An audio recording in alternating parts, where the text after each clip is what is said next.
సూటిగా ఒక ప్రశ్నతో మొదలు పెడదాం. ఇండియాలో ఇంటి అవసరం ఎంత పెద్దది?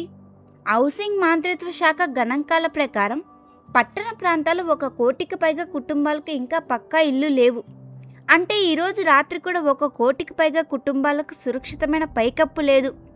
ఒకవైపు లక్షల టన్నుల ప్లాస్టిక్ ఉంది, దాన్ని ఎవరు ఉపయోగించాలనుకోవడం లేదు. మరోవైపు కోట్ల కుటుంబాలు ఒక ఇల్లు కోసం ఎదురు చూస్తున్నాయి. ఈ 2 సమస్యలకు ఒకేసారి పరిష్కారం దొరుకుతుందా? బెంగళూరులో ఒక స్టార్టప్ అదే ప్రయత్నం చేస్తుంది. వారు ప్లాస్టిక్ చెత్తను ఇళ్ల నిర్మాణంలో ఉపయోగిస్తున్నారు. కేవలం 7 రోజుల్లో 5 లక్షల ఖర్చుతో ఒక ఇల్లు నిర్మిస్తున్నారు. అలాంటి ఒక ఇల్లు ఒకసారి మంటలు వచ్చినా సులభంగా దెబ్బతినదు. తుఫాన్లకు కూడా తట్టుకునేలా తయారు చేశారు. అవసరమైతే దాన్ని విడదీసి మరో చోటికి తీసుకెళ్లి మళ్ళీ అమర్చుకోవచ్చు. మనం ఫర్నిచర్ మార్చినట్లే ఇందులో ముఖ్యమైన విషయం ఏమిటంటే, ఈ ఇల్లు మనం రోజు పడేసే ప్లాస్టిక్ చెత్తతో తయారైంది. ఇది సైన్స్ ఫిక్షన్ కాదు. బెంగళూరులో ఉన్న యూనిఫైడ్ ఇంటెలిజెన్స్ అనే నిజమైన కంపెనీ ఈ పని చేస్తుంది. ఈ వీడియోలో మేము కథను హైప్ లేకుండా నిజాల ఆధారంగా చెప్తాం. ఇంకా ఇందులో ఒక ఆసక్తికర విషయం చివర్లో ఉంది, అందుకే చివరి వరకు చూడండి.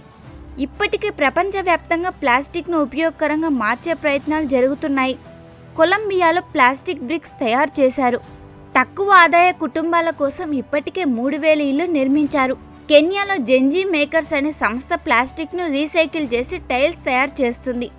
కానీ అవి ఎక్కువగా ఫుట్పాత్ల కోసం మాత్రమే ఉపయోగిస్తున్నారు. సౌత్ ఆఫ్రికాలో ప్లాస్టిక్ బాటిల్తో గోడలు తయారు చేసే ప్రయోగాలు కూడా జరిగాయి. వీటిలో చాలా వరకు ఎన్జీఓల ఆధ్వర్యంలోనే జరుగుతున్నాయి. ఇంకా పెద్ద స్థాయిలో వాణిజ్యంగా విస్తరించలేదు. జపాన్లో కూడా ప్లాస్టిక్తో రోడ్లు నిర్మిస్తున్నారు. ప్రపంచవ్యాప్తంగా ఎన్నో ఆలోచనలు వచ్చాయి, ఉపయోగాలు కూడా జరుగుతున్నాయి. కొన్ని చోట్ల మంచి ఫలితాలు కూడా వచ్చాయి.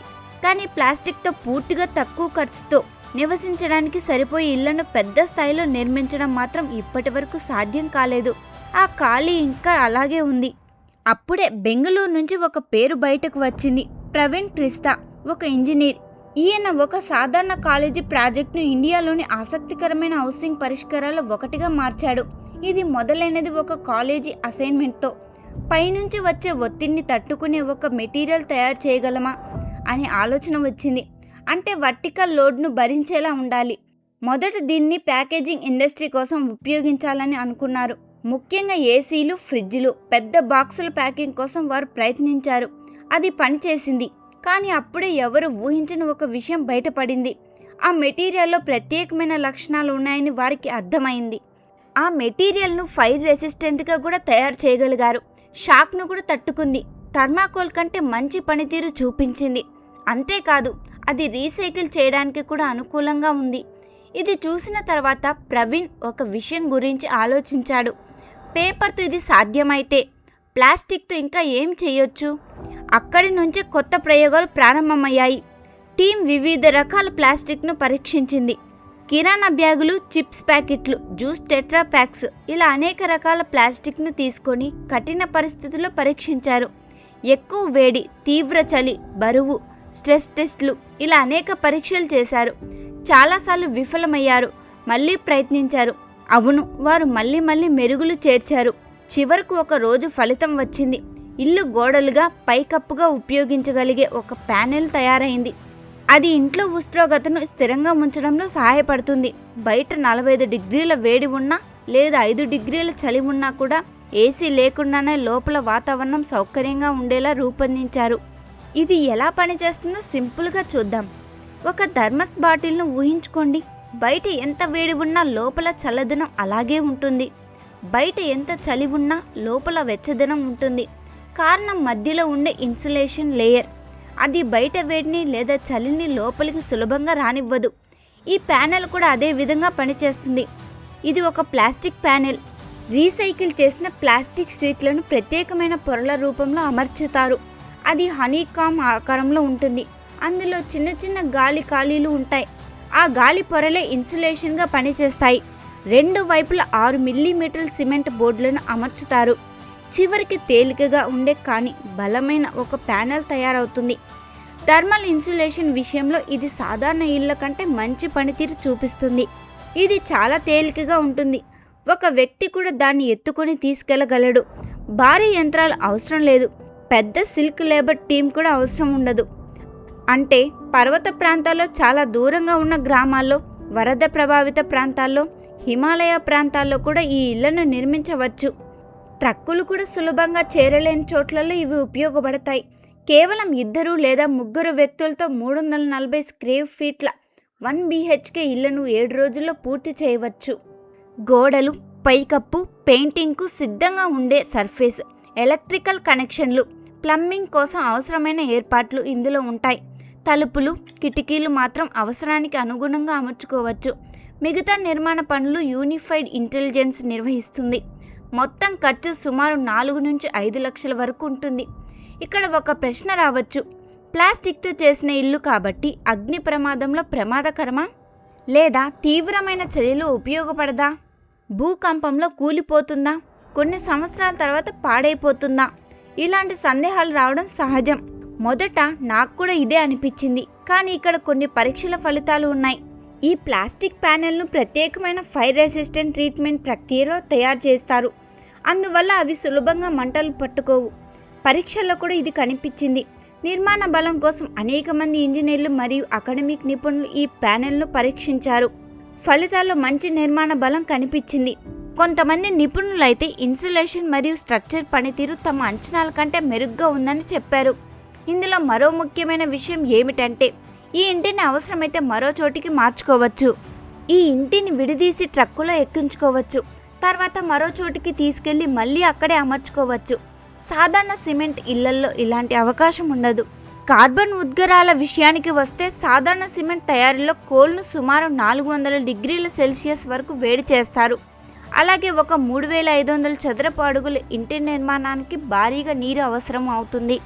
ఇక ఇంటికే 1000 లీటర్ల నీళ్లు ఉపయోగిస్తారు. కానీ ప్రవీణ్ రూపొందించిన ఈ నిర్మాణ విధానం పూర్తిగా డ్రై ప్రాసెస్పై ఆధారపడింది. ఇందులో నీటి వినియోగం చాలా తక్కువ, కోల్ అవసరం కూడా ఉండదు. అందువల్ల కార్బన్ ఉద్గారాలు కూడా తగ్గుతాయి. సాధారణ నిర్మాణాలతో పోలిస్తే ఖర్చు చాలా తక్కువగా ఉండవచ్చని వారు చెప్తున్నారు. కానీ ఇందులో మరో ముఖ్యమైన విషయం ఉంది. ప్రవీణ్ లక్ష్యం కేవలం ఇల్లు నిర్మించడం మాత్రమే కాదు, వచ్చే సంవత్సరాలు ఇండియాలో ఎక్కువ మొత్తంలో ప్లాస్టిక్ రీసైకిల్ కావాలని ఆయన భావిస్తున్నారు. అది ఒక కంపెనీతో సాధ్యం కాదని ఆయనకు తెలుసు.